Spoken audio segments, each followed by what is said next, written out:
We were speaking last evening of certain fundamentals of spiritual life, a life that aims to realize the truth of life, truth of ourselves, truth of the world, and the technique, the process that is adopted to get into touch and unite with one's reality, with the source of one's existence, with one's truth. That is called yoga.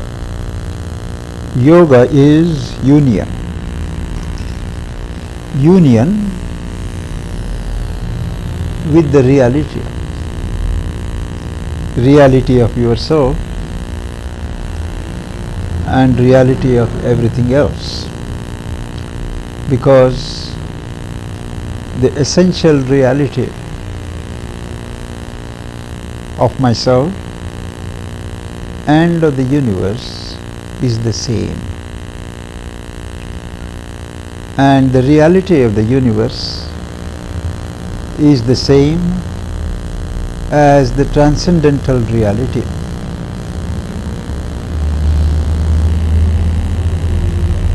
There are many traditions in yoga. Each starts with a particular faculty on a particular level of being and uses that as a springboard to arrive at the destination. The most popular, at any rate in this country, and the simplest, is that line of yoga which seeks to arrive at the reality through the physical. It is called Hatha Yoga.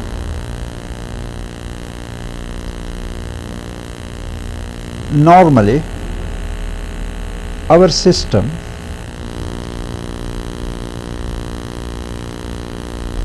exists on a certain equilibrium established by nature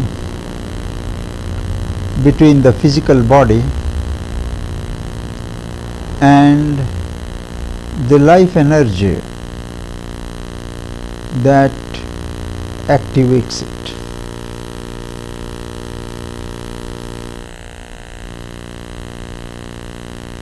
And this proportion, balance between the physical frame and the energy that infuses it with life,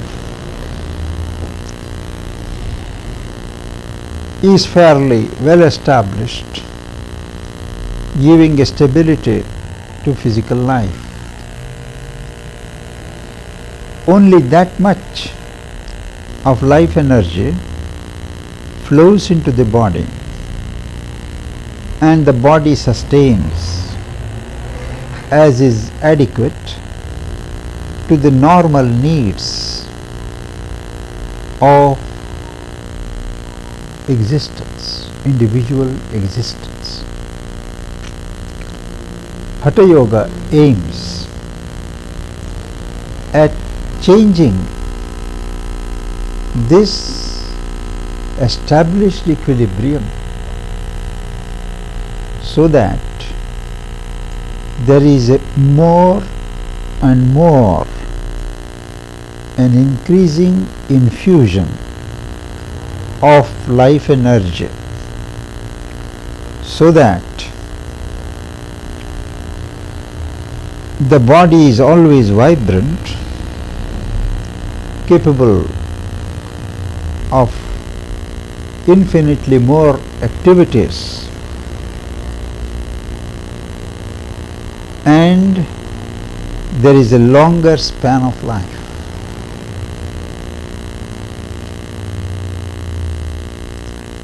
It begins with what are called asanas, postures of the body, which are aimed at stilling the body. Normally, our body is restless. We are always at work, moving, active. So we don't realize how restless we are. But the moment you sit quiet, after a time you feel the body feels a little restless, which expresses itself in some movement of hands, movement of legs, a little fidgeting. That shows that there is a restlessness, a continuous restlessness in the body. Now these postures, asanas, they are designed to control this restlessness and stimulate energy in every part of the system. And these postures are named, you would be interested to know, after certain animals. The ancients were such close observers of nature that they observed certain postures which the animals take when they relax, when they breathe, when they sleep, when they walk, when they sit. And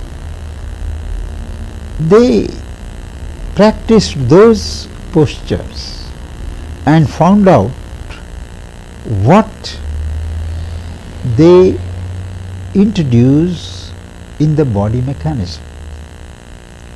So there are nearly 80 or 84 asanas, permutations and combinations of certain basic postures, each of which has been named, as I said, after the normal positions or posturings of animals. And each posture serves a particular part of the body. And what it does is to give it stability, to open it to the life force, so that there is no clogging, making certain areas deficient. And the endurance of the body,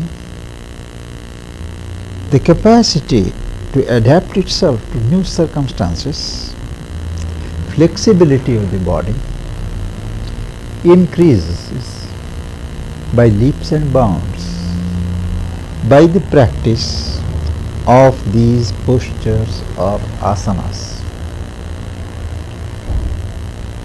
Their therapeutic value is well known.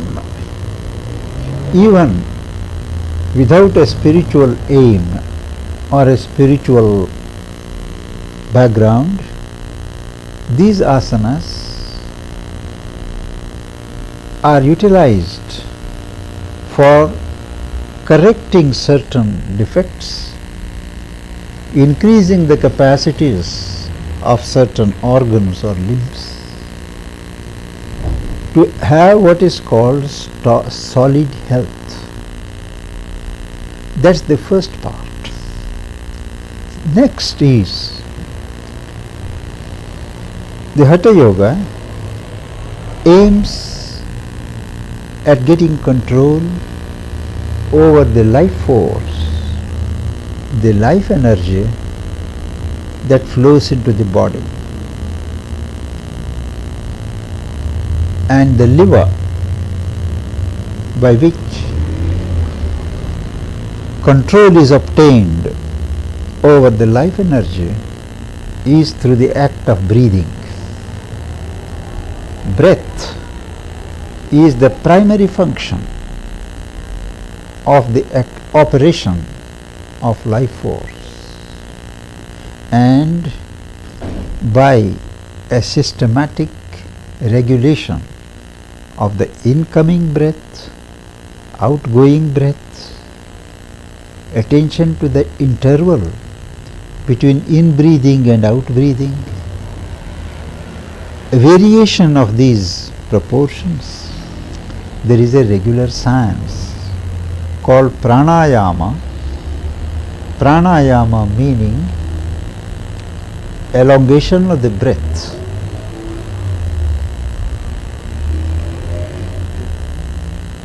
You learn to breathe fully.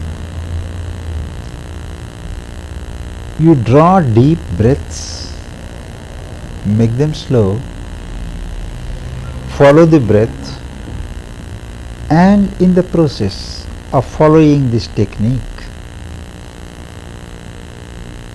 you get a control over the life energy, and in due course you open your gates to the universal life energy. Your body learns to welcome, withstand, and support the action of universal energy, life energy coming from all sides.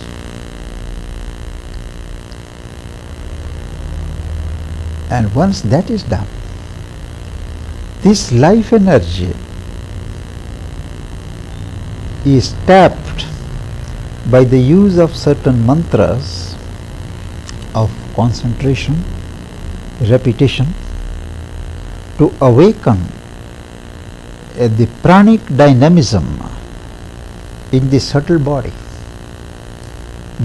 Within, around the physical body, we have what is called the life body, the pranic body, and there is a dynamism, a concentrated power that is called Kundalini. And when that is tapped, awakened, it opens up different levels of consciousness,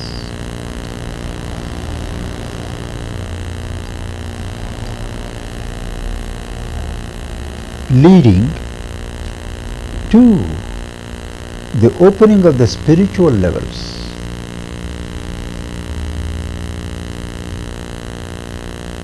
And you realize the consciousness of the divine dwelling in yourself.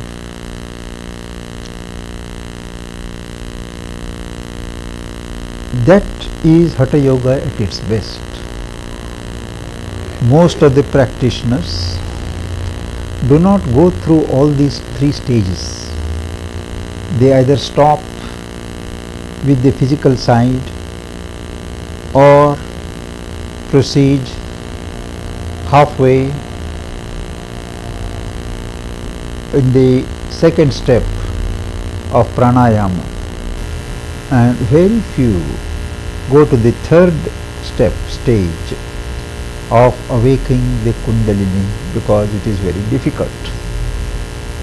Now all these exercises require tremendous labor, concentration, and you tend to live within yourself, totally cut off from the world, from the collectivity. It does not help others what physical perfection you attain. It has no effect on others, on the world, on the life around. but it is a good, a useful stage. The next line of yoga, to which actually this Hatha Yoga leads, is what is called the Raja Yoga, the King Yoga as it is called, which concentrates not on the body but on the mind.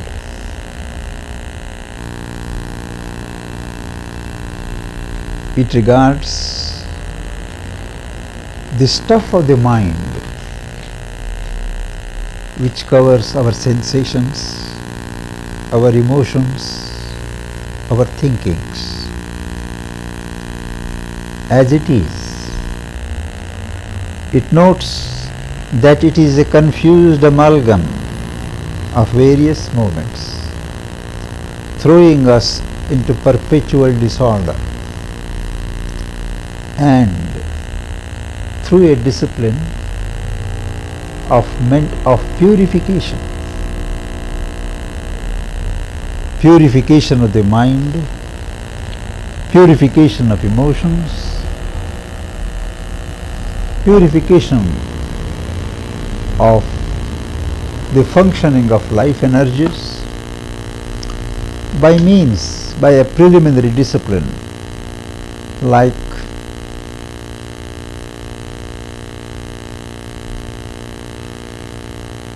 abstention from violence, absence of greed, conservation of sex energy, adherence to truth in thought and speech, non-appropriation of what belongs to others, contentment, cleanliness, study, concentrated practice, and an attitude of surrender to God. Through this preliminary discipline, it purifies the psychological stuff of the mind, and then prescribes techniques of meditation, concentration, focusing of thoughts,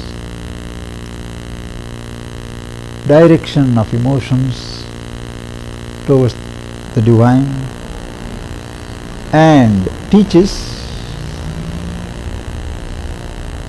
you to get into a state of trance.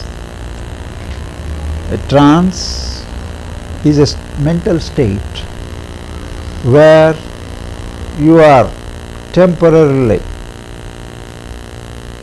dead to the outside world, but you live in an experience of utter peace or utter joy deep within yourself.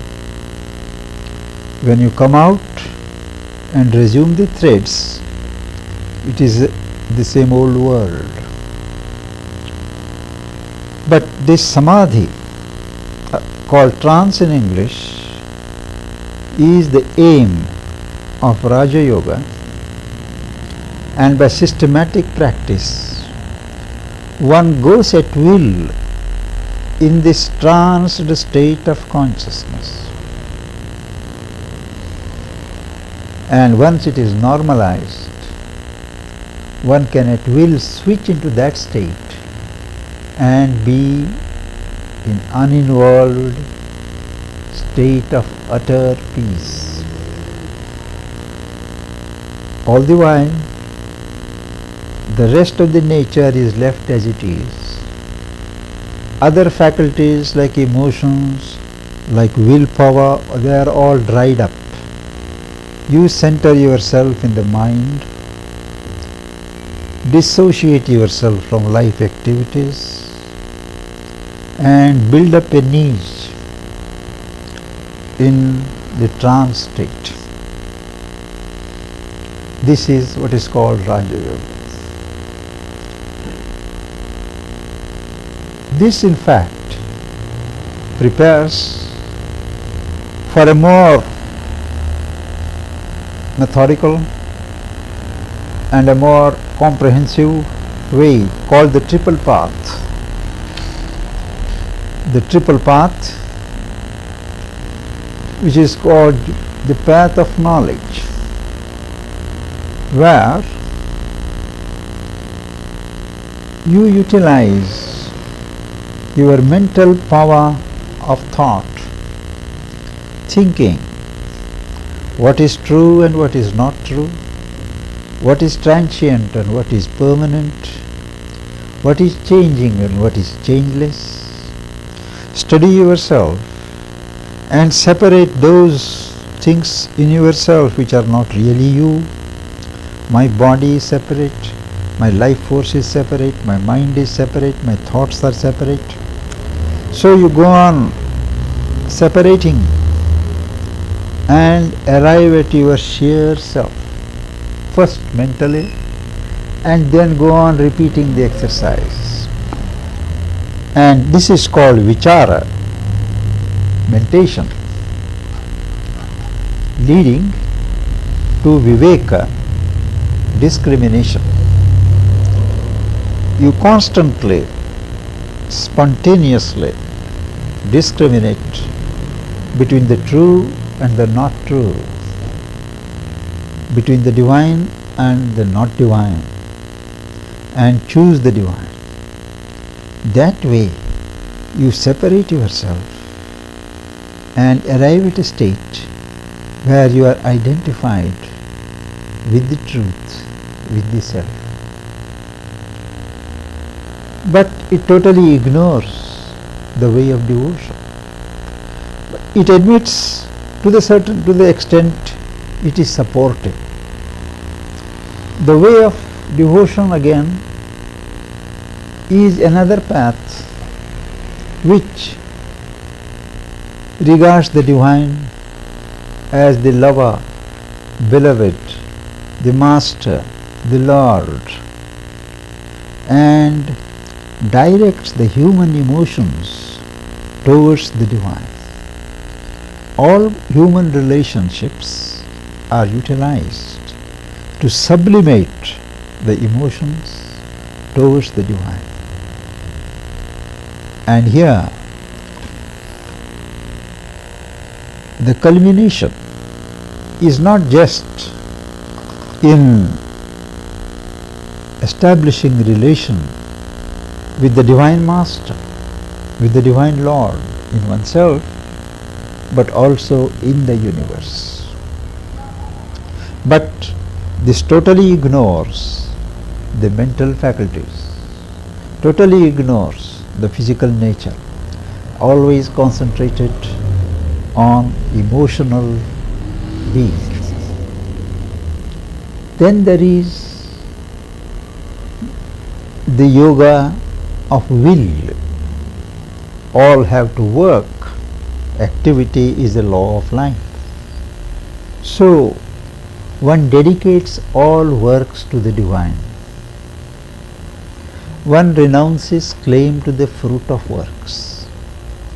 The results are left in the hands of the master of works.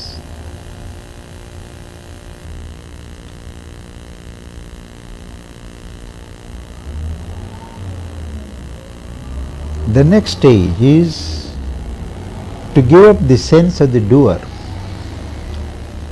One feels one is only an instrument, and it is a mighty universal energy that works, presided over by the master, the universal master of works. And one becomes an instrument, and thereafter one becomes only a channel. One has no choice either in the selection of work or in the results. One is content to work for the divine. Whatever work one does, one consecrates make sacred by dedicating to the divine. And this leads to devotion, dedication, and a certain surrender to the Lord of works. This is called the path of works. In Sanskrit, this is called Karma Yoga. The yoga of devotion is called Bhakti Yoga. The yoga of love and the path of knowledge is called the yoga of knowledge. Now all these yogas, you will note, aim at the realization of the divine at a particular point, at a particular level, leaving the rest of the being as it is. Leaving the collectivity as it is another matter. But even oneself, it ignores much. It only concentrates on a selected faculty. Sri Aurobindo's yoga, which is synthesized with the essential principles of all these,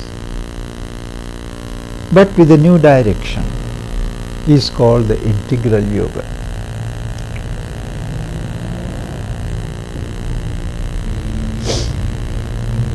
And in this integral yoga,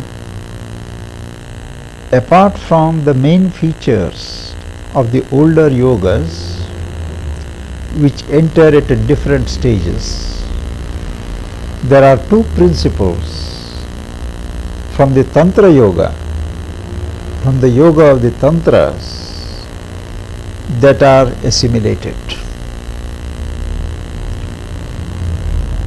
One is the ascent of consciousness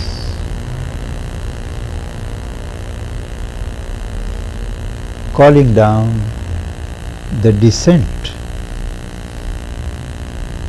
of the divine power, which is worshipped, which is looked upon as the Divine Mother.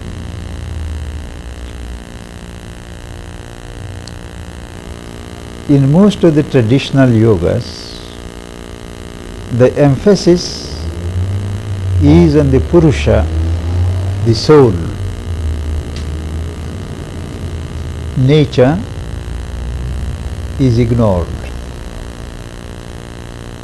In the Tantras, the emphasis is on nature, which has two dimensions.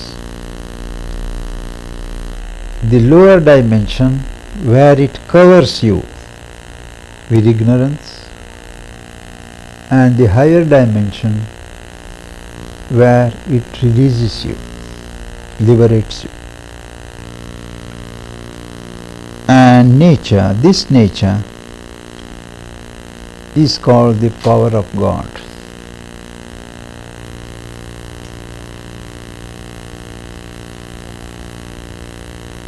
This power is there embedded in the human individual system as the Kundalini.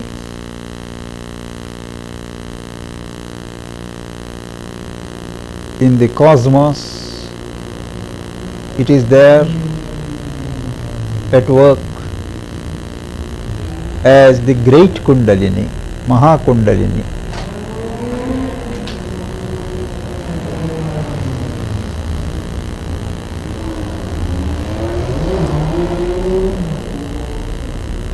By a series of steps like worship,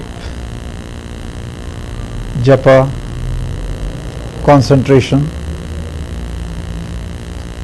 breathing techniques, a connection is established between the individual Shakti and the universal Shakti.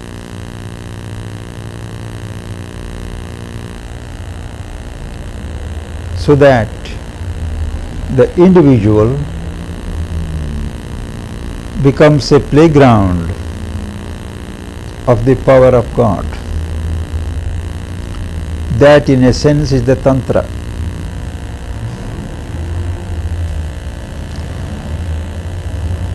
Sri Aurobindo's system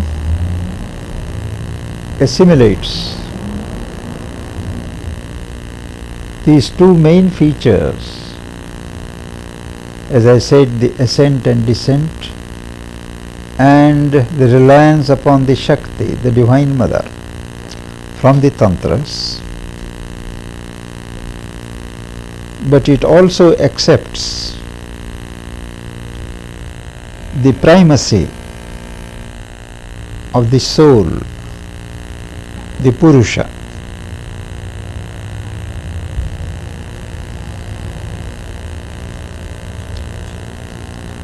And solves the dichotomy of the soul and nature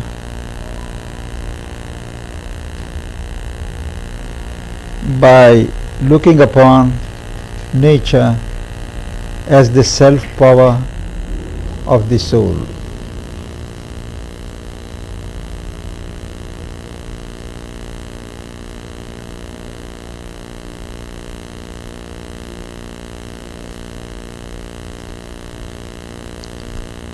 The integral yoga aims at an integral development of the whole of the human being,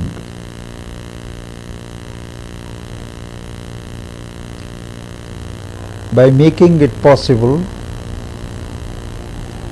a full evolution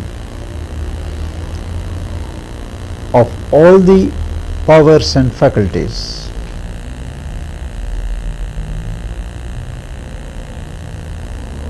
And it also integrates the development on each plane of being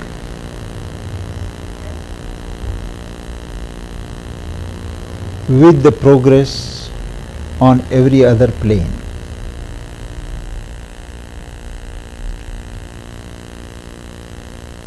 In a word, it aims at individual perfection.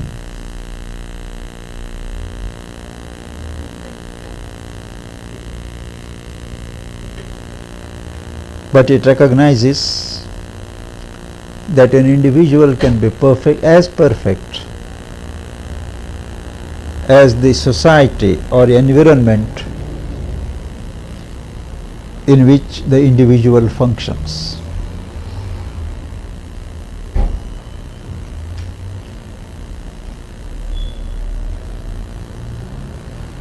So there is a conscious effort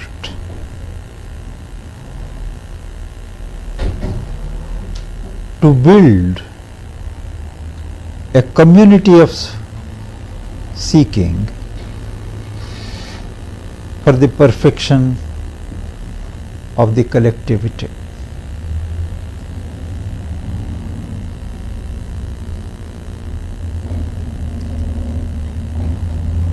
The conflict between the individual and the collectivity is resolved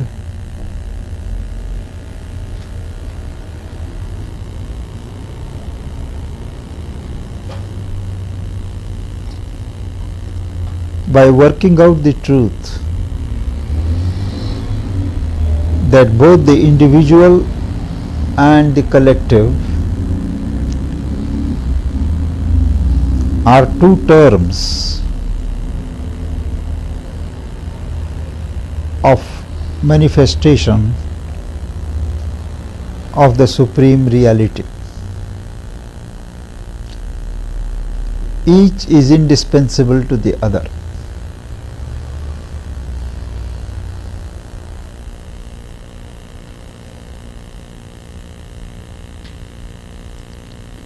The third feature of integral yoga is that it is not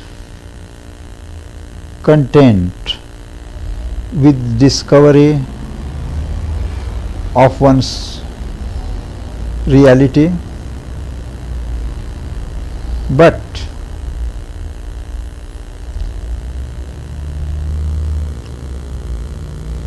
it seeks to realize the hitherto unmanifested levels of the reality above the mind.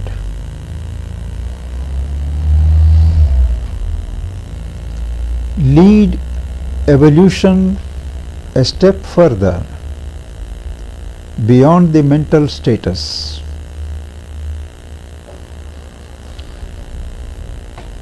and actualize states of consciousness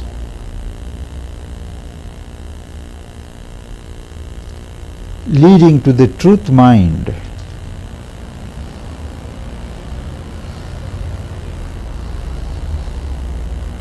which alone can give error-free knowledge,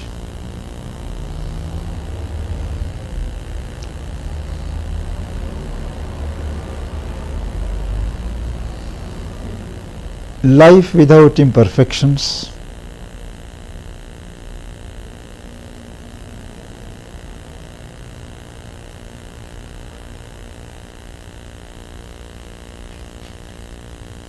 and unity with the universe.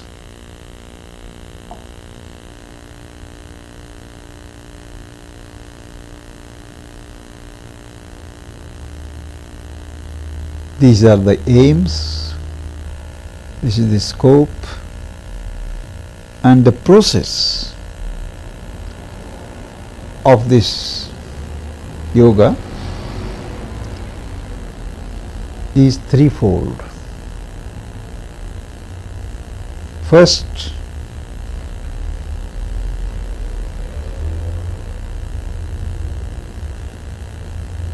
there is the realization of the psychic being or the soul in evolution.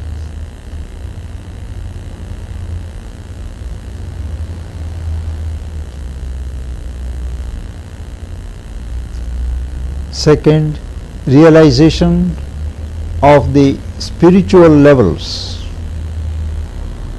behind and above the mind.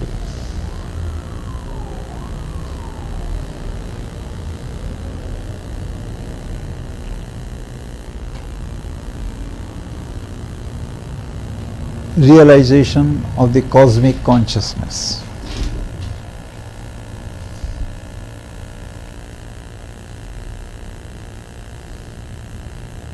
I think we can have a break and meet after 15 minutes.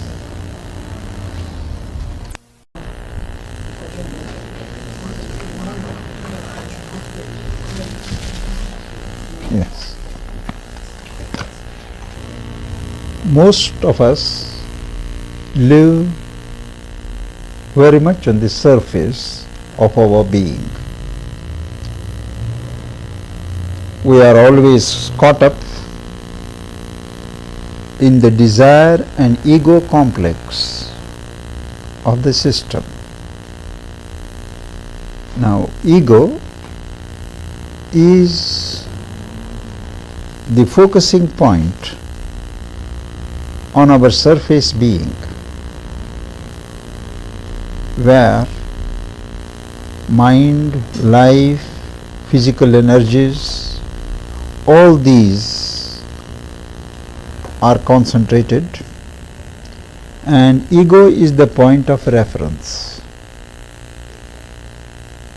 Ego is a point of centralization developed by nature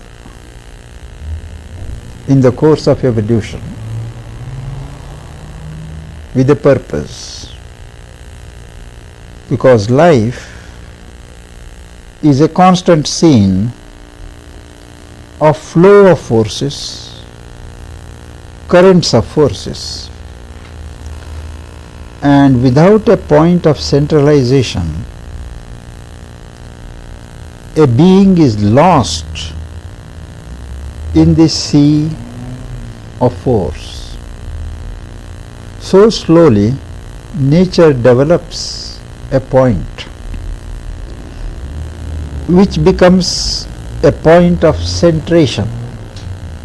All feelings, all thoughts, all ideas, they are referred there. How does it affect me? What is its relevance to me? So everything from I, mine. Now that is a necessary point of centration, centralizing, that nature has developed. But its purpose is over the moment the stage of self-awareness of the human arrives. Thereafter, ego becomes a point of limitation. It does not allow us to expand. It insists on our remaining separate, guarding our separativity, dividing us from others. That is why Sri Aurobindo says, ego was the helper, ego is the bar.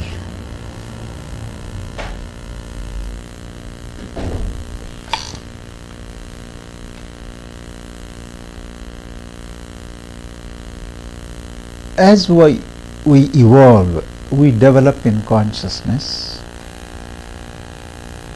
it becomes possible to become aware of our real center, real point of centration, which is deep behind the ego. The ego is a shadow point of the real center which is deep in us, and that is called the soul or the psychic being.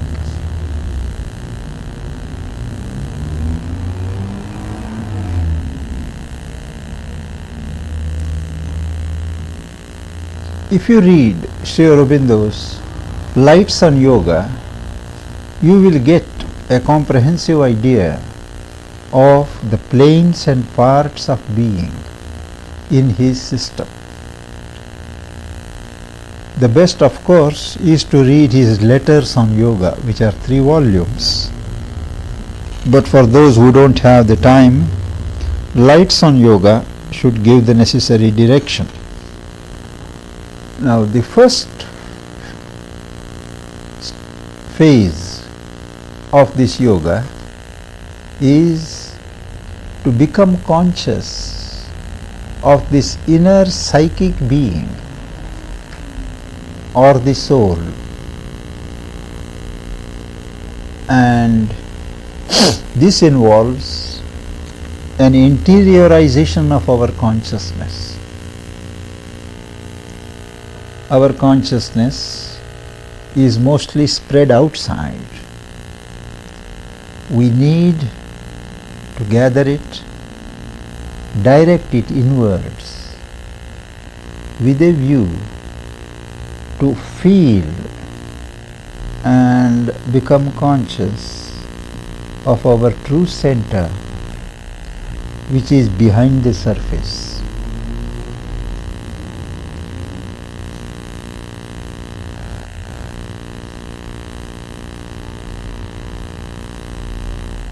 This psychic being is a portion of the divine. It is a spark which has developed into a kind of entity, a person. And being always in touch with the divine, it is a source of unity, harmony, love. And the way to become conscious of it is the process of meditation, concentration, self-purification,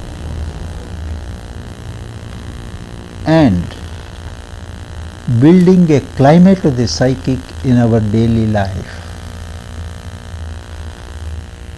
The psychic is all harmony, compassion, love, simplicity. If that principle, that being has to emerge from behind the scene and become conscious in our life, we have to eliminate from our life all that contradicts the psychic nature. So, all the ungodly elements have to be eschewed from our life.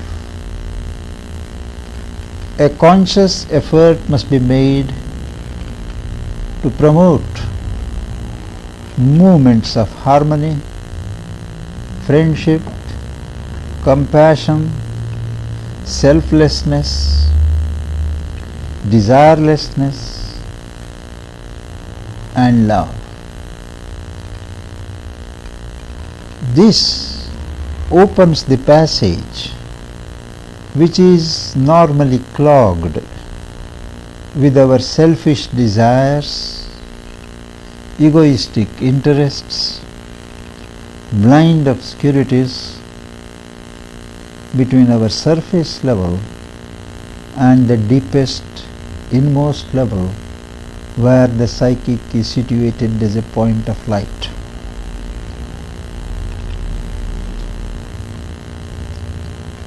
It is a long process, and apart from practices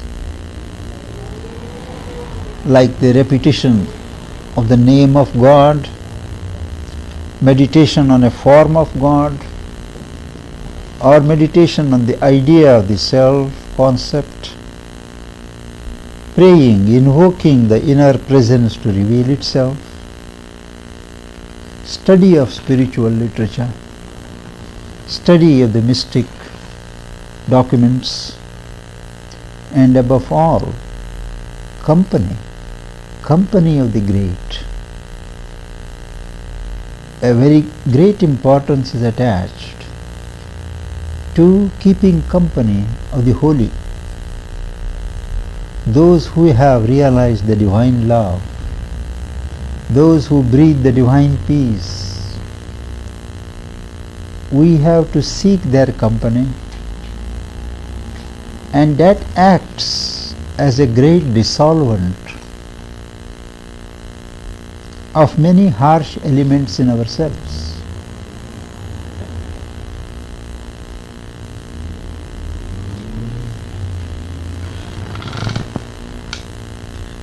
Beauty is a characteristic quality of the psychic. Where there is beauty, there the psychic responds. To build beauty in our life, what Mother calls beauty of thought, beauty of feeling, beauty of action, beauty of form. We will come to that in one of the talks. But beauty, harmony, love, these are the three main characteristics of the psychic. And as we succeed in opening the passage of our being to the influence of the psychic, these powers, these qualities begin to take shape in our daily life.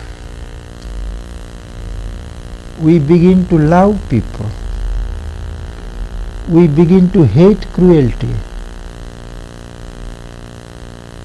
we find selfishness very ugly.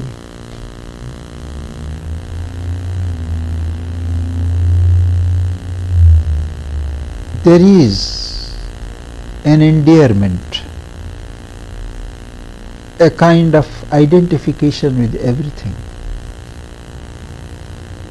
But this depends upon how long the psychic influence is allowed to act. Many times we have moments of joy, moments of wonder, we dissolve ourselves, but again the old nature comes, covers it up. So there is always an intermittent emergence of the psychic influence, and we have to do much homework to keep it going, to keep it in the front.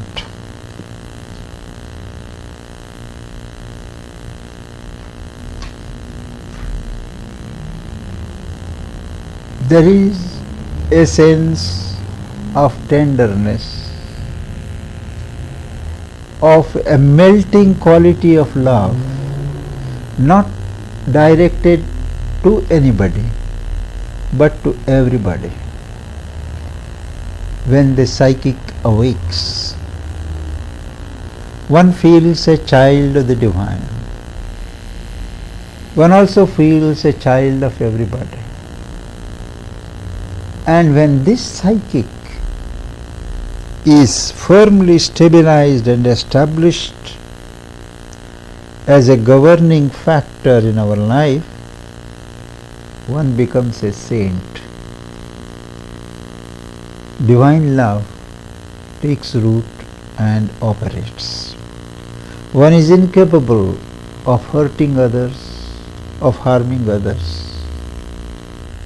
And that is the first stage of realizing the inner divine, the psychic. But this step is not complete unless the next step is taken, and that is to recast one's nature in terms of the psychic.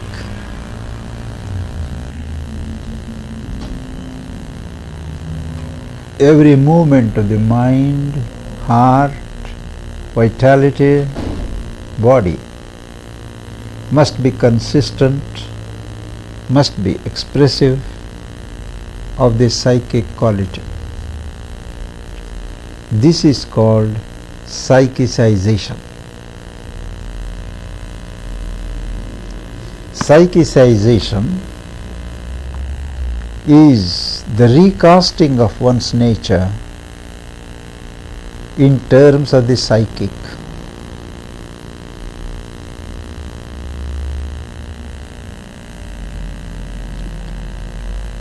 You have found your true center, and once this center is found, then you ascend in your consciousness. You open up levels of being of your spiritual consciousness above the mind. It necessitates first silencing of the mind, control of the mind, silencing of the mind through processes of meditation, concentration, contemplation, and opening to the workings of faculties which are higher. Once the mind is silenced, there is a great peace. It begins with quiet, deepens into calm, and develops into peace. Peace is something solid which cannot be disturbed. Quiet is non-disturbance, but at the first impact, it can be disturbed. Calm is a more positive state which is not disturbed by things. Whatever happens, there is calm. But peace is something more positive. It is something liberative. There is a sense of happiness in it. In calm, there is not the positive note of happiness. It is tranquil. Now, once this peace is established,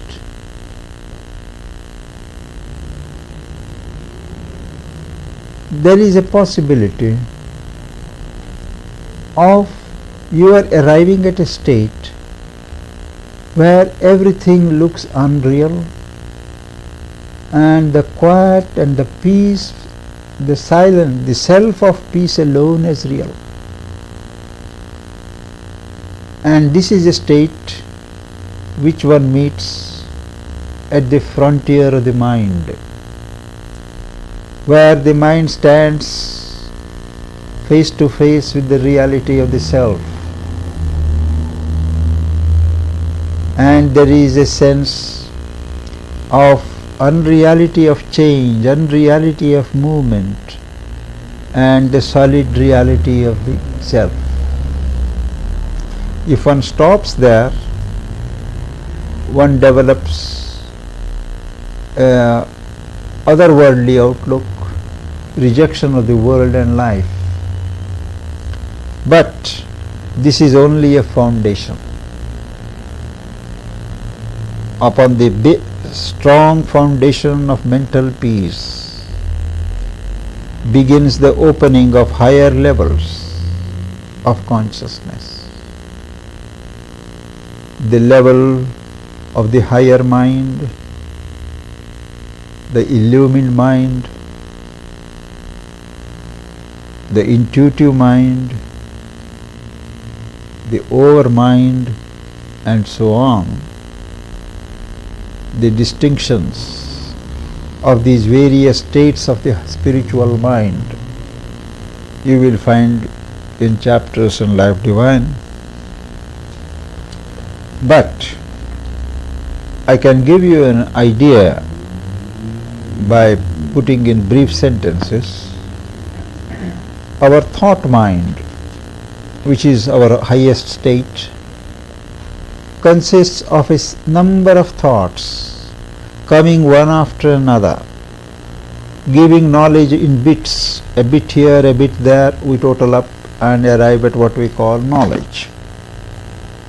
But when that thought mind is silenced, we come to what is called the higher mind, where thoughts come in masses. At the same time, thoughts are there concerning so many things, not one after another but simultaneously. Above the thought higher mind, there is the illumined mind, where knowledge comes in the form of illumination, light, not in the form of thoughts, but in the form of flashes.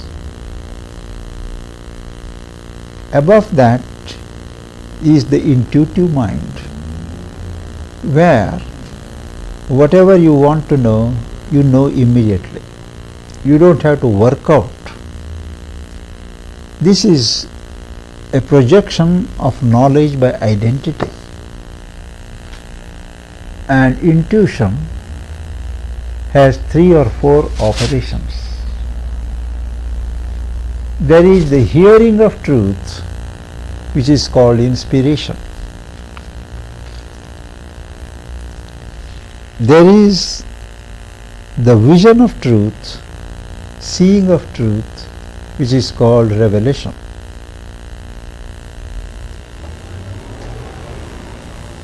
There is the direct seeing of truth, and that is perception.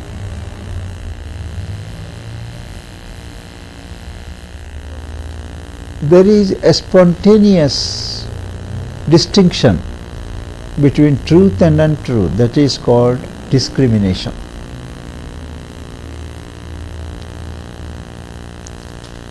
Above that is the universal or the cosmic mind, the overmind.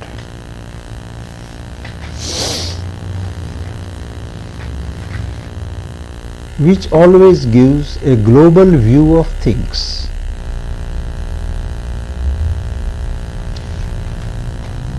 It gives the justification of everything in the universe. But the emphasis is always on the multiplicity. Higher than the overmind is what Aurobindo calls the supermind, the gnosis, where unity, oneness is the predominating truth, but always taking account of the many, the multiplicity, as deployment of the one.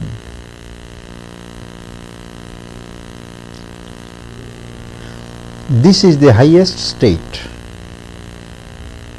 that the human aspirant in this yoga aims at, the supramental or the supermind consciousness.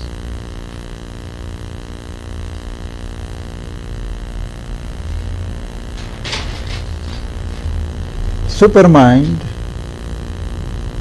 this consciousness is in full possession of the truth of things. It doesn't have to labor and seek for the truth or knowledge as our mind has to do.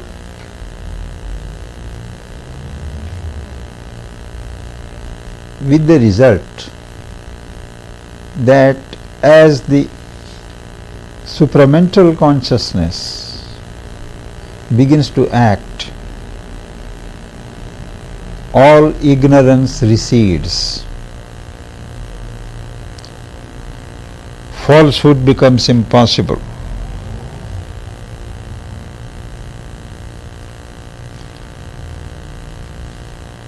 All imperfections in oneself, at whatever level, they are exposed to the light of the supermind and get corrected. There is the beginning of perfection in all the parts of the being.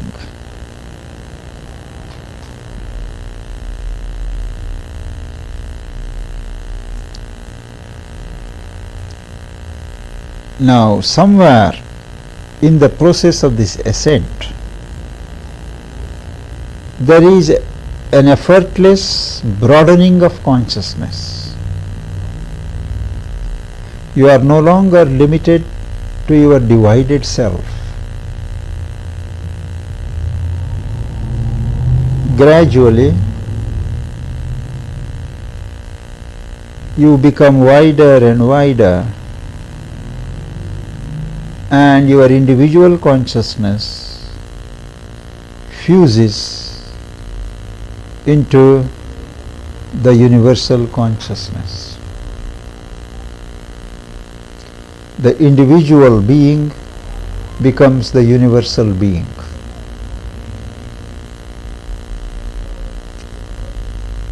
So these are the three major steps. First, psychicization, universalization, spiritualization, culminating in supramentalization.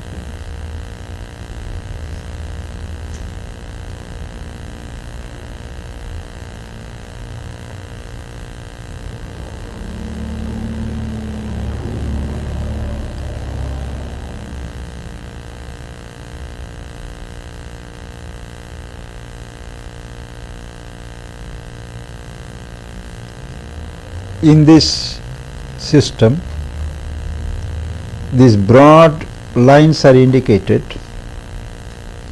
but there is no set, detailed system of formulas to be worked out by everybody. Each one has to work out one's own way along these lines.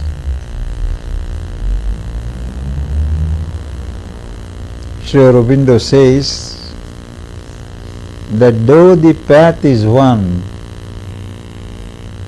the way each one treads it is different.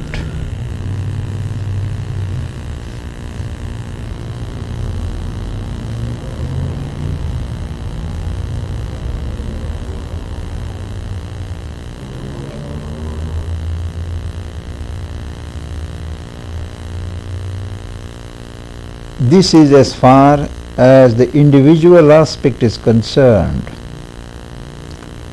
It is found, however, that in the later stages it helps to have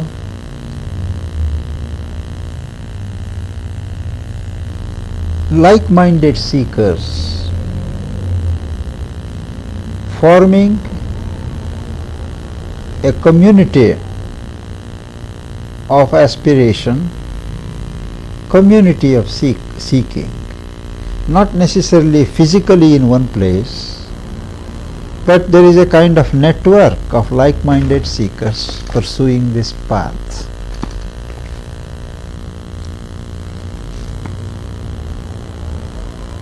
And a number of individuals who have realized or expected to realize this Gnostic consciousness at some stage find it convenient or necessary to group together and form what is called a Gnostic community to influence, lead and guide the rest of humanity to the higher levels of consciousness.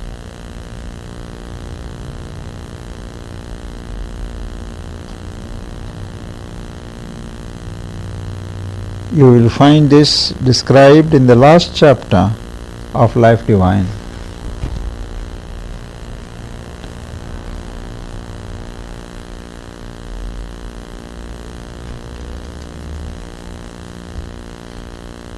I think now you can ask questions.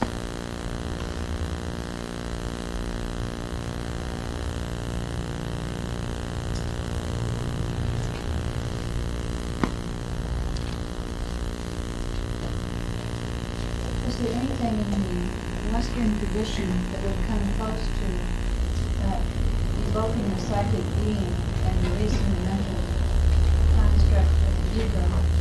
Maybe the mystical side? I think so. When they speak of the kingdom of God within you, it is that kingdom is inside. It is locked up now.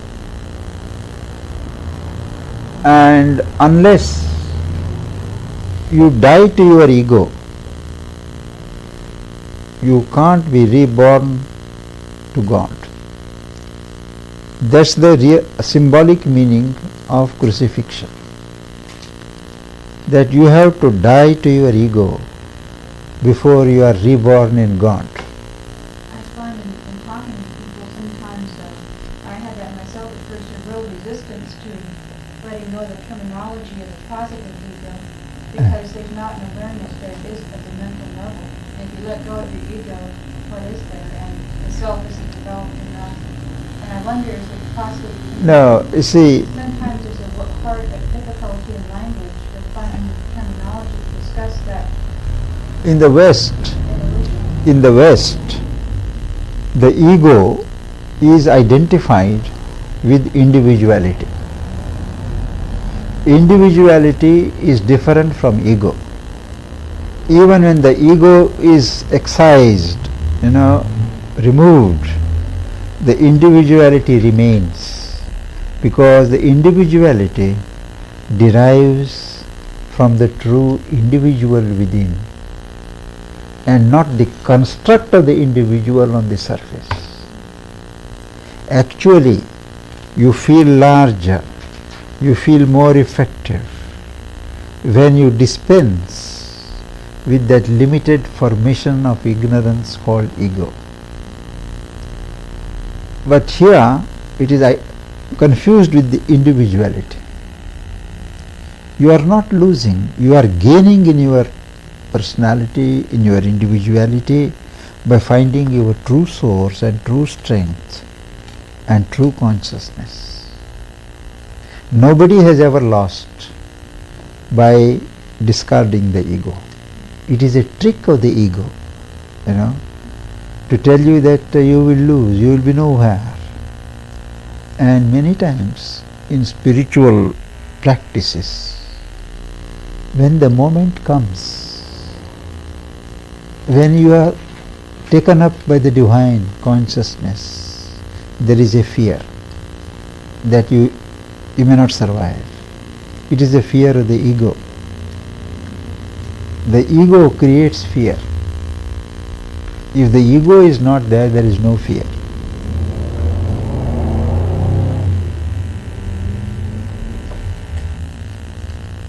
Yes.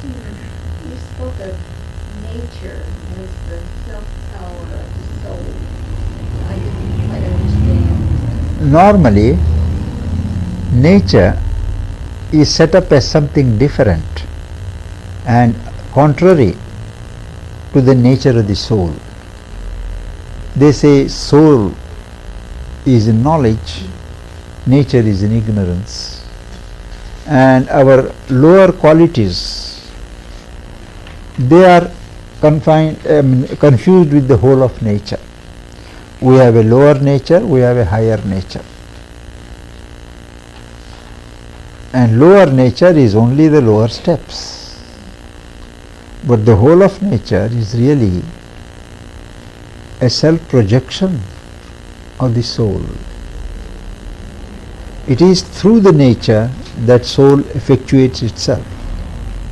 Soul manifests through nature.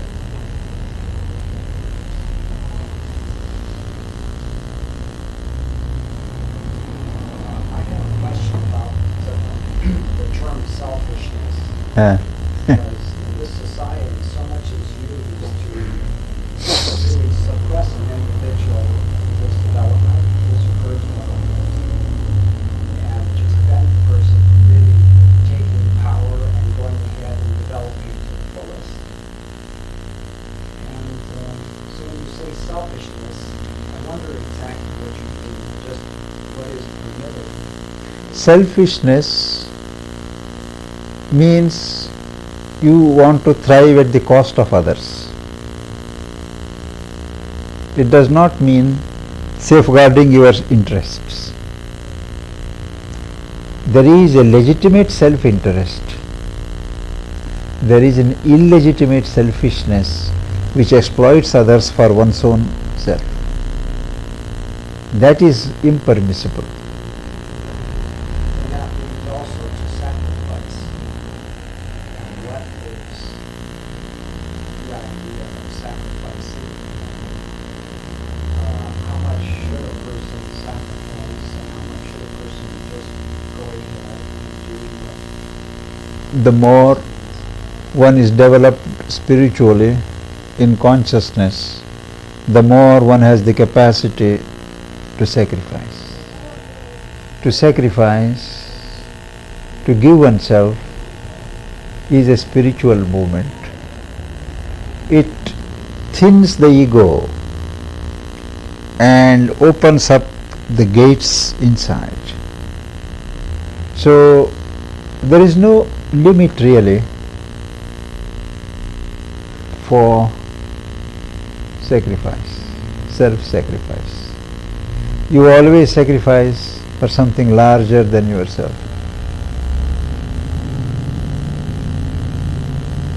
Yes. You said that in connection with this question, that selfishness, if it's not at the cost of somebody else, it's permissible. Hmm. But if, for instance, one has a talent, Hmm. a certain skill, Hmm. and you don't use that talent and skill Hmm. in the world around you and society, Hmm. does not that make it then the wrong kind of selfishness?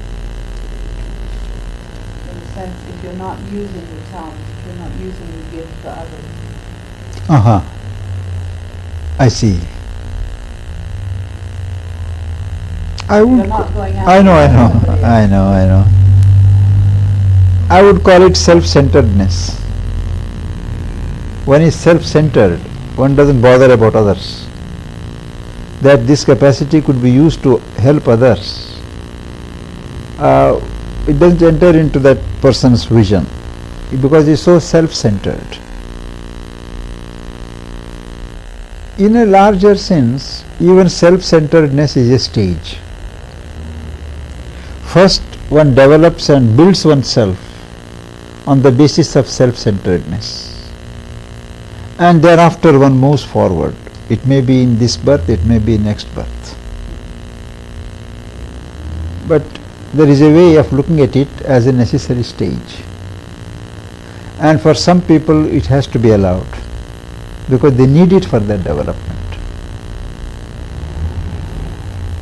I think this touches on the questions that have been asked because some of the concepts you're talking about from self-sacrifice Yeah. have been used in a religious or moralistic context to suppress that development. Uh-huh. And I think perhaps the spiritual meaning they have is different from the old religious meaning. Yes. Perhaps you could differentiate Yes, that because in terms of sacrifice. as Mother points out, the very word sacrifice is wrong because it has a connotation of pain, of depriving oneself of something which one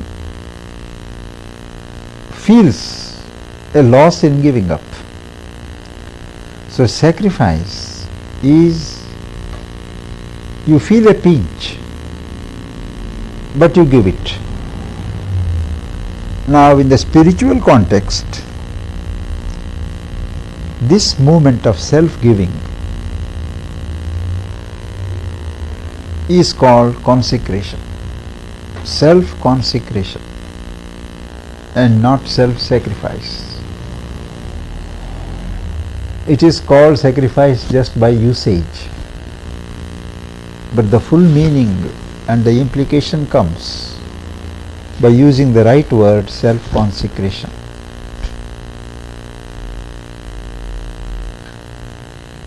Dedicate oneself and thereby make the act sacred.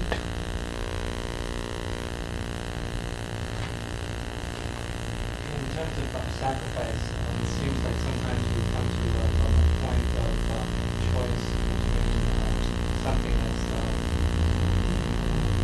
conceptual and higher truth, and something that we're used to, or something that we want, or something that somehow appeals to us emotionally. And it seems like the sacrifice is to give that up for the higher truth. That seems like sacrifice.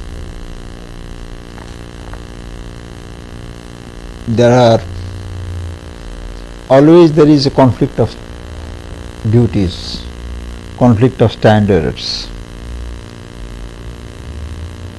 and everybody is faced with this dilemma in life situations. Where is your duty? Duty to the family, duty to the society, duty to the country, duty to humanity, duty to God. Many times they conflict, and there is no easy solution for this. Though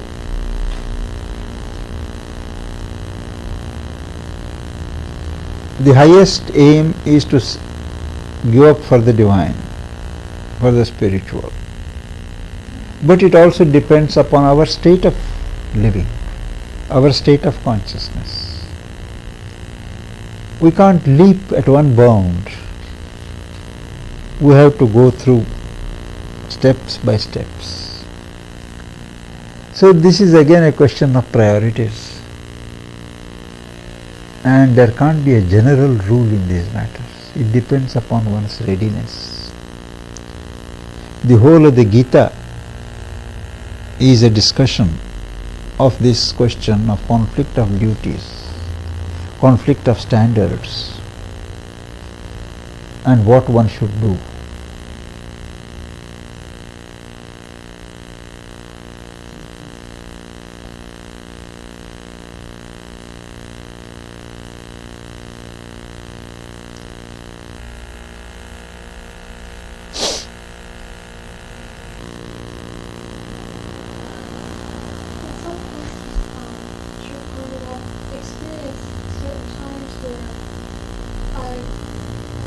I really felt an inner pull to be home and doing some of my readings and things like that.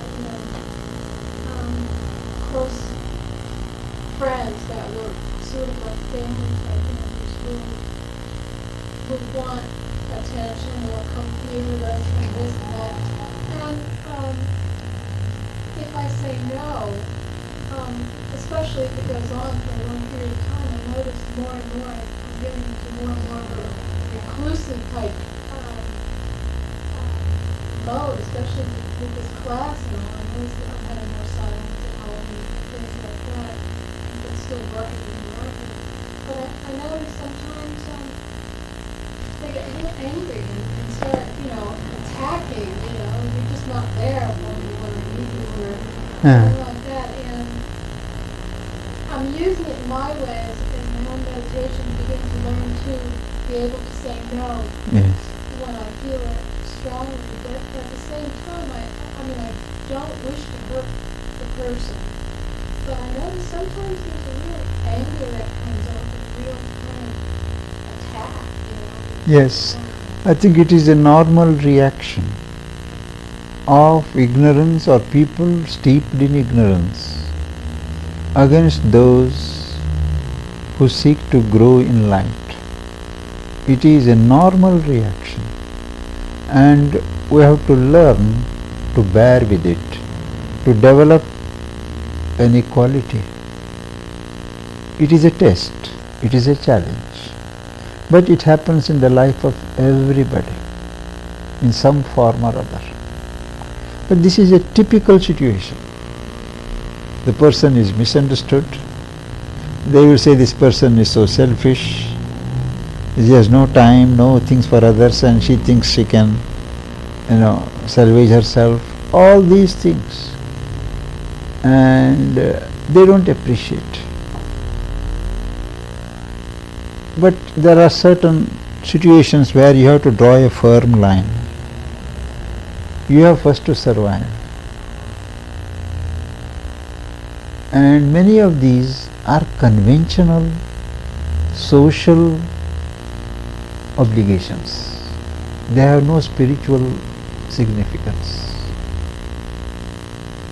Most of our social obligations are conventional.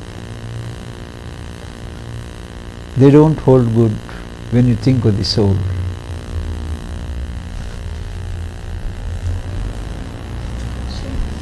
How can we test our normal being according to the psychic being inside, our normal nature, ego nature, to the deeper psychic inside? How can we do it? By learning to be less and less selfish, to be more and more loving, by refusing to be egoistic in everyday life, by developing humility, humbleness, and goodwill for everybody. These are the beginning. Must become less and less.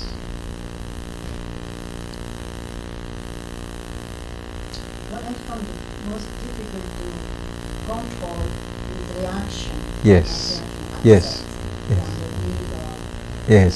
responsibility in business, and people can make you, then after that, oh my gosh, I did it again. And it's really hard to teach. See, there is a fine distinction drawn between reaction and response. Reaction is a mechanical, That's what it is. but we should learn to control that and respond from a considered state of consciousness. Mother used to say, step back, step back. Always step back for a second and then you respond. That 1 second of delay is enough to let you know what's the right thing to do without reacting. So most 90% of our life every day is full of actions and reactions. But we should replace reaction by response. The right response. Yeah. Along this path, Yes. are there moments of rupture, or can it be evolutionary? Well, It changes according to the nature of the people, or according to one's karma. no. Actually, it is evolutionary. But there can be, nobody's path is smooth. Continuous, smooth path, Our nature protests, circumstances intervene, so there can be interruptions, there can be delays. But largely, it follows the line of your personal evolution.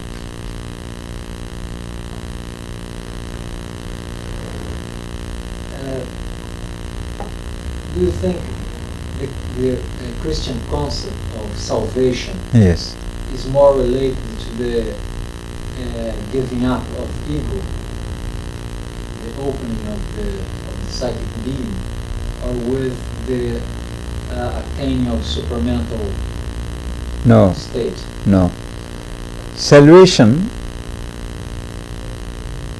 has no place in this scheme which aims at perfection. Salvation is to seek your issue in the paradise outside. It is not here on earth. So this life is only a preparation for an eventual salvation. But here, you work out perfection here itself. Salvation is saving your soul. Perfection is to develop your capacities to the optimum. And man becomes something more than man. The human becomes the divine.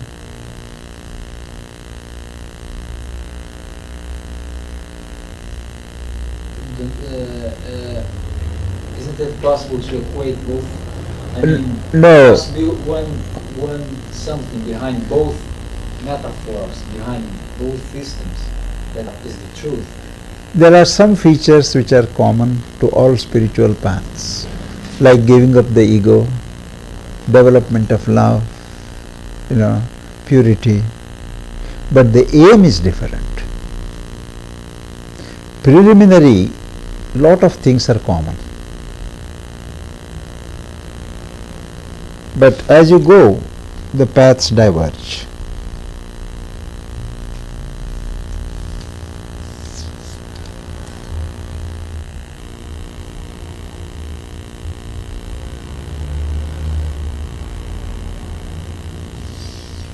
You mentioned the ascent and the descent in Tantra.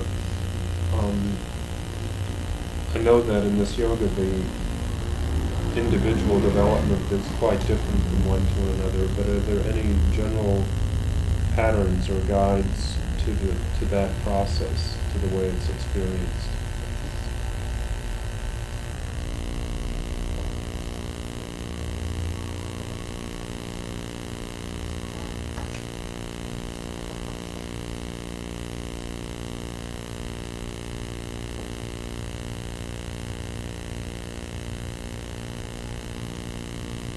The consciousness becomes more intense, wider, and the powers natural to those states of consciousness begin to form in the person. New faculties begin to function, like intuition in the body, intuition of perception,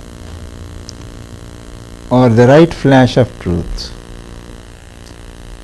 an automatic repugnance of falsehood and untruth, a correct intimation from the heart always when a thing is right or wrong. There is a spontaneous guidance. It does not come in the form of a voice, but feeling. A spontaneous, correct guidance comes.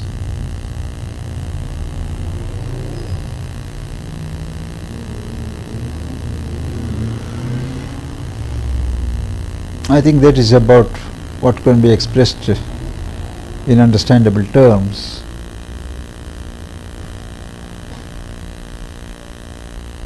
Can I speak about an experience, something I'm going through since 2-3 years ago started once in a while, especially when I'm alone. It started with a dialogue in my head. And I ask questions and I get the answer, but I don't do the answer myself. I don't think it's myself. Indeed, psychically, and those answers are very, very wise. Very, okay. I see. You know, I don't know. It's really strange. I mean, that's crazy. What's happening? But then, should I cultivate that or stop it? The voice is always very wide and quiet. You find that. It is difficult to say, because we have, each one of us, the mental being. Just as we have a psychic being, we have a mental being, a vital being. So these are naturally wiser than our surface being. So it is all right to hear, but I think you have to use your common sense. Yes. You can't rely. It's very small, very short, but it's very neat. Yes, like it. one part of one hemisphere of the brain speaking to the other, but I know that. Yes. Like sometimes I can think of something and I think it's something else in the other part of the brain. I know it too. Possible. It must be some higher guidance, But it is not safe to always rely upon it entirely, till one has purified oneself fully.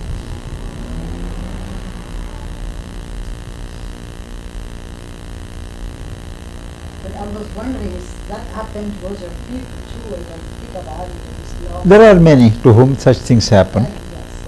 Yes. There are many.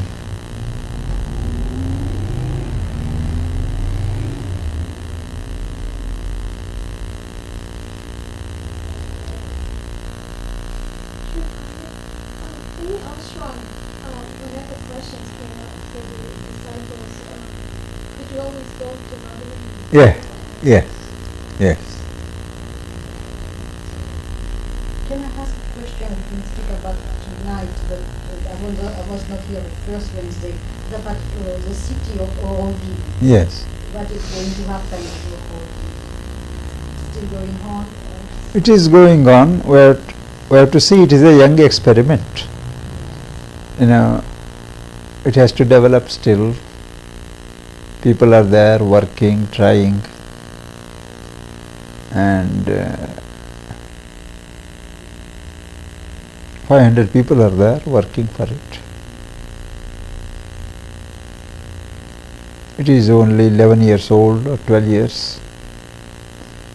It's taking shape. How it will develop, we don't know, but things are going on.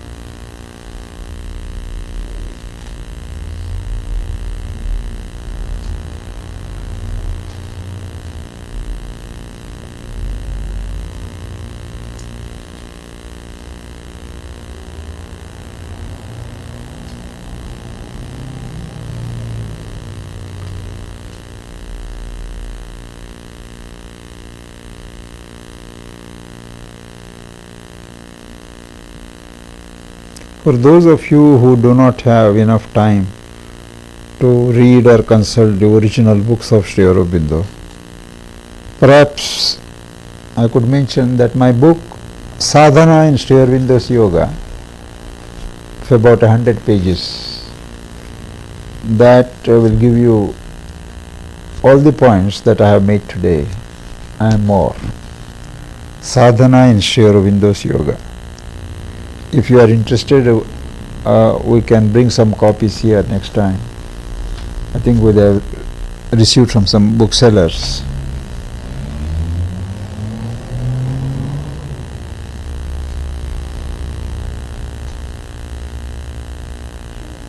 Do you expect that the Aurobindo ashram will be there someday? Well, we don't want it. We don't want an organization to be established here, because the days of organizations are over. We want individuals who are practicing that teaching, who live that teaching, and these individuals, form contacts with other individuals. So that way there are so many points of light everywhere. That's the way things are going to be. So we may have study groups, meditation groups and things, but we don't envisage a community, of large number of people living together, and no, those days are over. They tend to isolation and they develop their own problems.